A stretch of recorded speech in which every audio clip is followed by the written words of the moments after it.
12 years of age in a remand centre in New South Wales for juvenile delinquents called Yasmar. It was named after a street in Haberfield in New South Wales at the back of it called Ramsey Street. They spelt Yasmar backward from that. This shelter had a junior section and a senior section. When I was arrested for a murder when I was a kid, I ended up in the junior section, but I was that naughty and that uncontrollable. The officers there decided to put me over in the senior section, as they said to me, so the big boys can sort me out. So I got moved over to the senior section from the junior section at Yasmar for harassing one of the officers we called Elvis.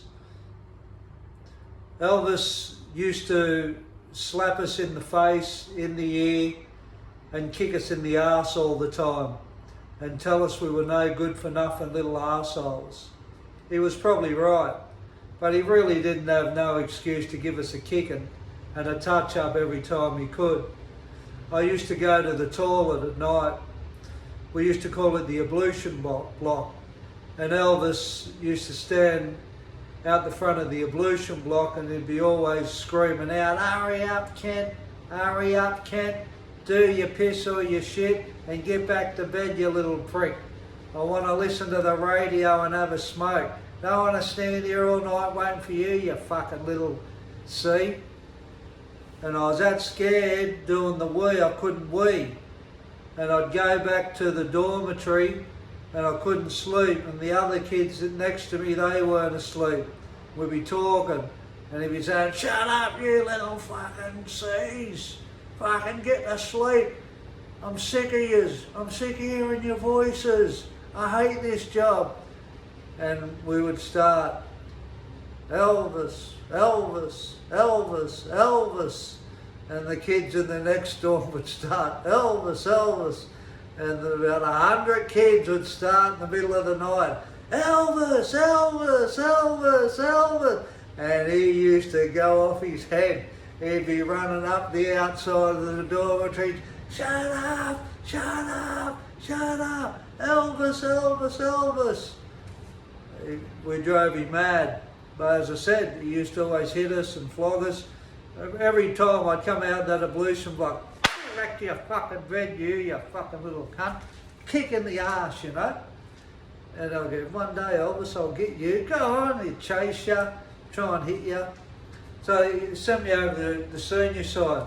And when I got over there, he told the officers that I was a troublemaker and I was no good for nothing, little red-headed mongrel.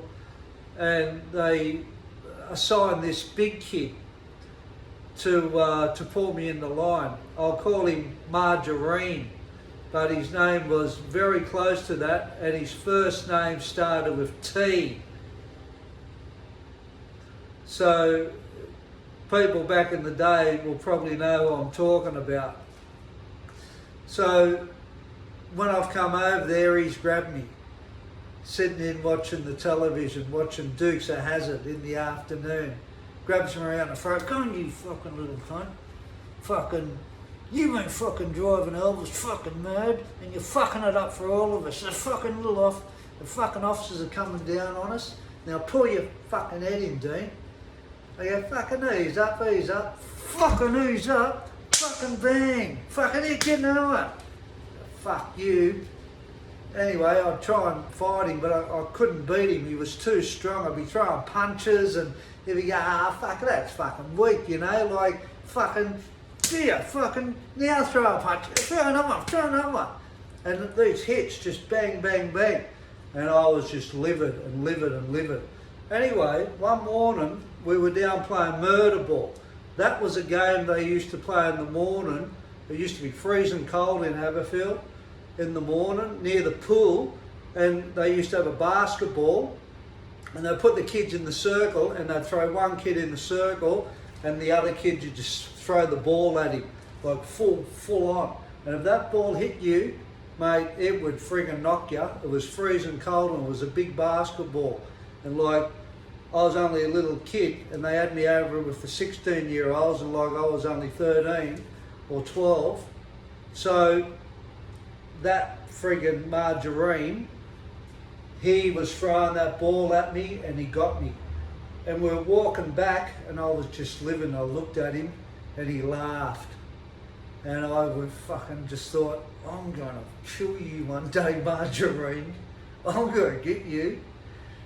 We were walking back to the to where we ate the little mess, and as we were walking back, we had to go in a single file, and he was one kid back from me, and he leans over and he punches me right in the back of the head.